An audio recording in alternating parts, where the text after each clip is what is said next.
Hello everyone, today the mailman, well actually yesterday, but we weren't home, so today the mailman was delivering From the Vault lore. Yeah, I've been waiting for this one to come out for a long time now. Yeah, I love From the Vault products and I love lore, so couldn't have been better. So, first of all, the box looks nice. Exactly the same as the rest, but in a different color. So, let's take a look. First of all, the first cards that pop out are Umezawa's Yitte, Dark Depths, and Mind's Desire. Then, of course, we have the dice, and the rest is inside. So, without further ado, let's take a look at the poster.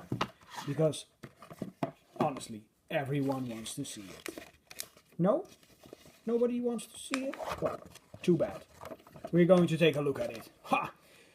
Yeah, so basically it tells a bit of the story about all the cards behind it. On the back there is more.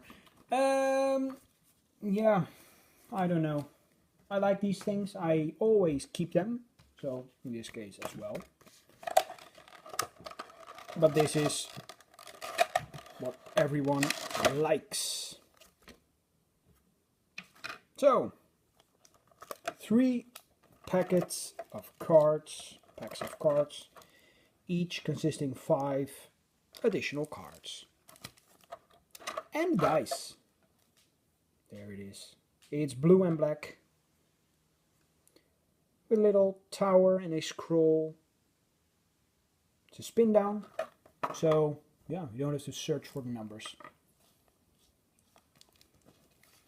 Right, starting with Dark Depths booster. So, yeah, Dark Depths. Oh my god, I have booster packs sticking all over me here. Need to clean up this place. Right, Dark Depths. Let's start with this one. It's a legendary snowland, originally printed in Cold Snap. It is a very expensive card these days. If you have a foil version, it skyrockets.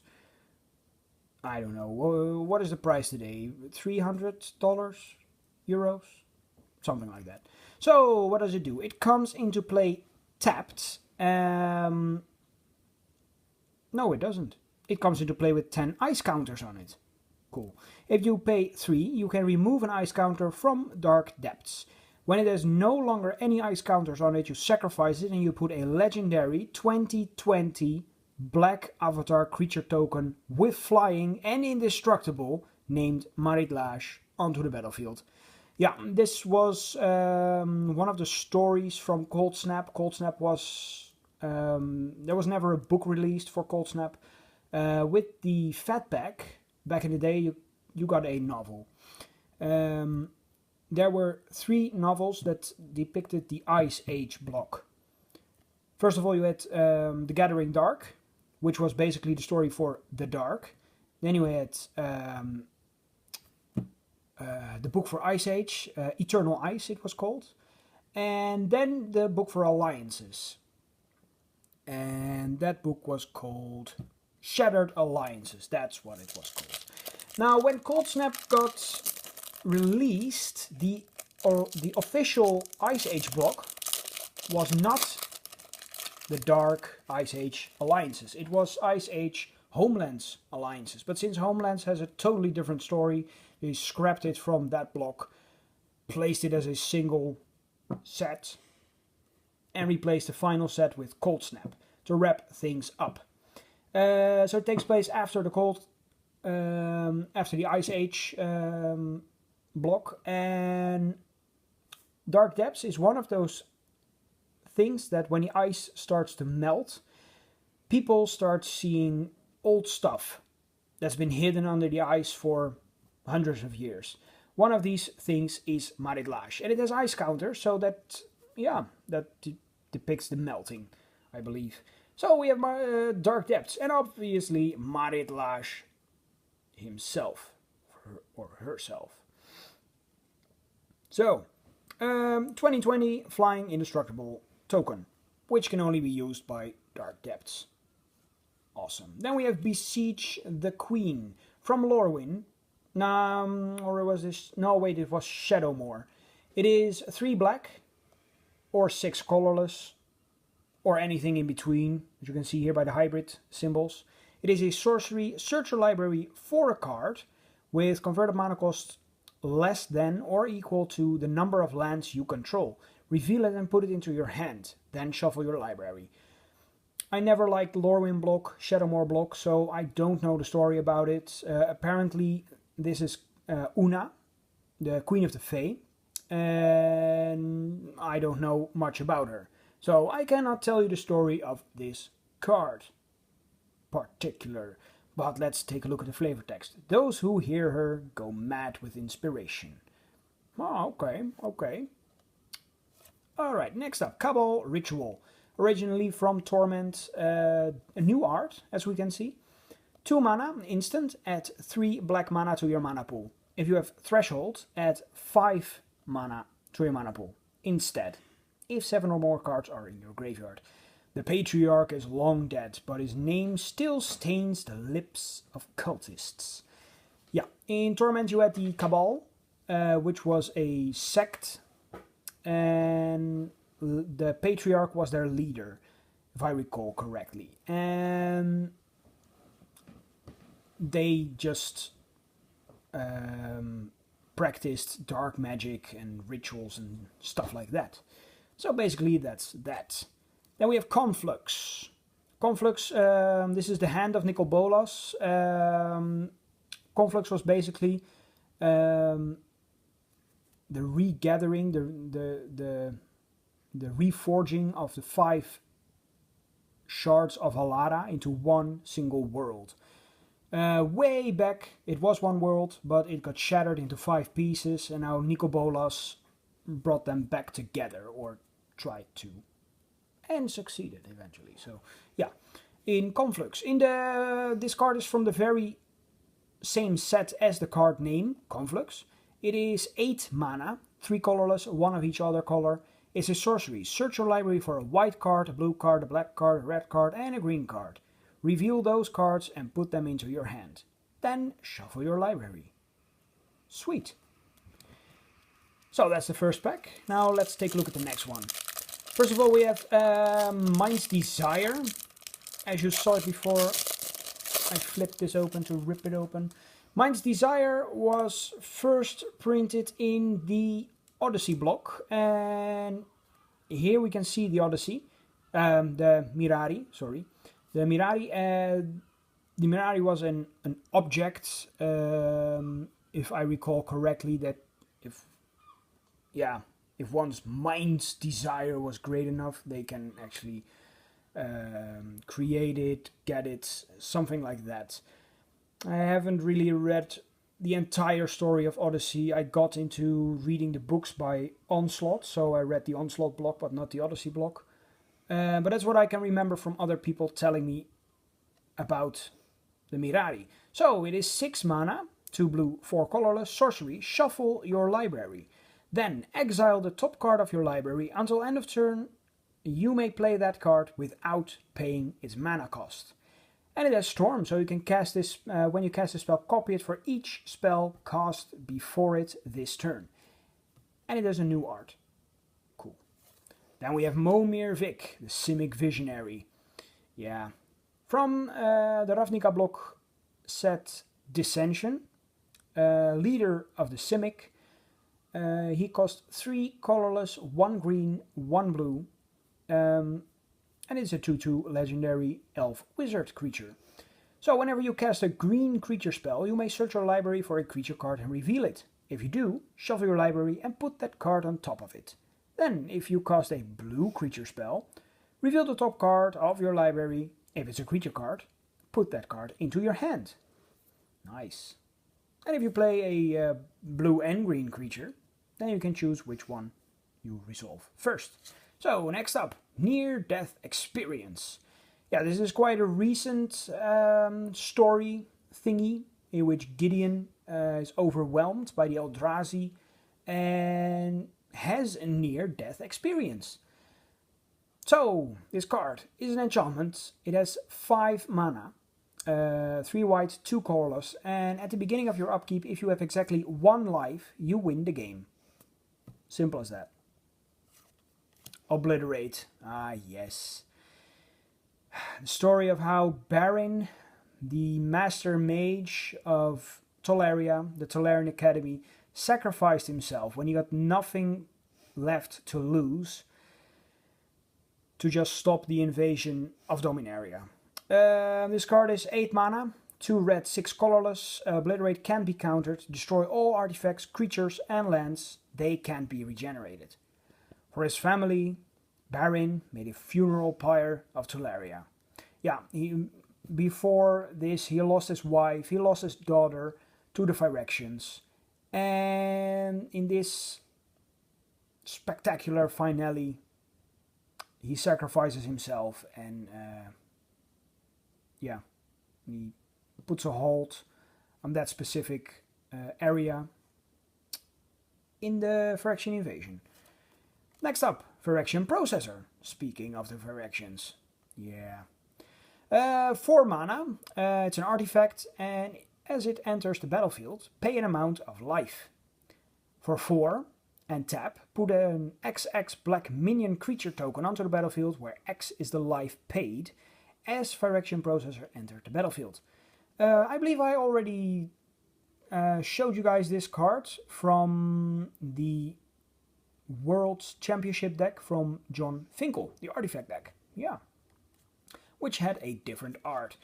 This card, lore-wise, it's not that specific. It just tells us that the Phyrexians are being bred. They are just living beings. Once upon a time they were a human, an elf, something else, just any kind of race. They put them into processors and just alter them. They exchange their limbs for mechanical ones and turn them half robot and half living, which makes them pretty powerful. Oh, alright. Well, next up we have Umezawa's Jite. Yeah, you only see the hand and the Jite, as we see now. So this card is 2 mana, legendary artifact equipment, first printed in Saviors of... Betrayer of Kamigawa. When equipped creature deals combat damage, put 2 charge counters on Umezawa's Jite. Remove a charge counter from Umezawa's Jite, choose 1. Equipped creature gets +2/+2 until end of turn. Target creature gets -1/-1 until end of turn, or you gain 2 life. And equip cost is 2. This is a very cool card to have. Currently I have 3 copies now with this one included. The regular one, the Grand Prix promo, and this one. Yeah, Umezawa was a samurai. He fought in the Kamigawa Wars, and at the end of that he was either teleported or planeswalked. I don't know if he was a planeswalker to Dominaria. That's where his story ends. He has his own card in Legends, and this is his Jite. Yeah. Alright, another fun fact. This card, when the set was released, apparently Wizards of the Coast didn't pay very much attention, and this card was included in a theme deck, the Rat's Nest. Now, wherever you went, because people instantly saw this was a good card to have, wherever you went where they have theme decks, Rat's Nest would be sold out. I managed back in the day to get hold of 3 Rat's Nest decks for the standard retail price. This card back then was worth twice the deck. That was pretty neat. So yeah, if you ever find the Rat's Nest and you need an Umezawa's Jite, buy it instantly. But I doubt it. Next up, Unmask. Card from Mercadia Masks. It is a sorcery for 4 mana. You may exile a black card from your hand rather than pay Unmask's mana cost. Target player reveals his or her hand. You choose a non-land card from it, that player discards that card. Here we see Takara. She was part of the Weatherlight crew. Captain Cizé was kidnapped, and apparently Takara was as well. So the Weatherlights set out to rescue them. But what they didn't know was that they did not rescue Takara from her prison. Instead, it was Volrath, the ruler of Wrath at the time, of the stronghold, in the disguise of Takara. They only found out on Mercadia itself, and yeah, that was a bit too late. Beautiful art. Beautiful art. Next up, Glissa the Trader. Glissa is a legendary zombie elf. She was one of the companions who strode out to defeat Mamnarch and restore order to Mirrodin, way back in Mirrodin, where she was not corrupted and a traitor. But here she is. I don't know the full story about her from New Phyrexia, but that's what I remember from the old Glissa. So, 3 mana, 2 green, 1 black, she's a 3/3 first strike, death touch. Whenever a creature an opponent controls dies, you may return target artifact card from your graveyard to your hand. Nice. Next up, the Hellvault. Yeah. The Hellvault, it was created by Sorin Markov, the Planeswalker from Innistrad, on Innistrad. And it was to serve as a prison for Griselbrand, and accidentally also Avacyn, and apparently, as the story unraveled about a year ago or something, Nahiri as well, who was somehow trapped in there because of Sorin. So when this broke, when the Hellvault broke, those beings along with the angels came rushing out and rescue Innistrad from the dark. So this card is 3 mana, it's a legendary artifact. For 1 you can tap it, exile target creature you control. And for 7, exile target creature you don't control. When it's put into the graveyard from the battlefield, return all cards exiled with it to the battlefield under their owner's control. Yeah, so it's quite a flavorful card. If you take a look at the lore, yeah, depicts it very well. Next up we have Mamnarch, the bad guy from Mirrodin. He wanted to be like his creator, Karn, and that is a Planeswalker. So he was harvesting creatures for their Planeswalker spark, just to become a Planeswalker himself. But he turned corrupted, and so heroes like Glissa had to come and save Mirrodin from him. So he is 7 mana, a legendary artifact creature wizard, 4/5, and for 3 mana, target permanent becomes an artifact in addition to its other types. And for 4 mana, gain control of target artifact. Nice. And finally we have Tellurian West, which is all that remains of the Tellurian Academy. This card was printed in Future Sight, and that was actually the, yeah, let's take a look back on Dominaria after the invasion. So yeah, this is actually all that remains. It's a pity. The Tellurian Academy was a grand, majestic location, filled with wizards and knowledge and everything, and now it is only this. Only a tower and a main building. Yeah. So, Tellurian West enters the battlefield tapped. If you tap it, add blue to your mana pool. And if you transmute it for 3, you can discard this card, search your library for a card with converted mana cost 0, reveal it and put it into your hand. Then shuffle your library. Transmute only as a sorcery. So there you have it. The most exciting cards for me are Dark Depths, obviously. And yeah, Unmask. I love Unmask. It reminds me of my starting set. Obviously Umezawa GT is cool as well. Now I have 3, almost a play set. And yeah, I like this set. I like it a lot. It's way better than the Annihilate from the vault, in my opinion. I like this way more, really. So, thank you all for watching and see you guys next time. Bye.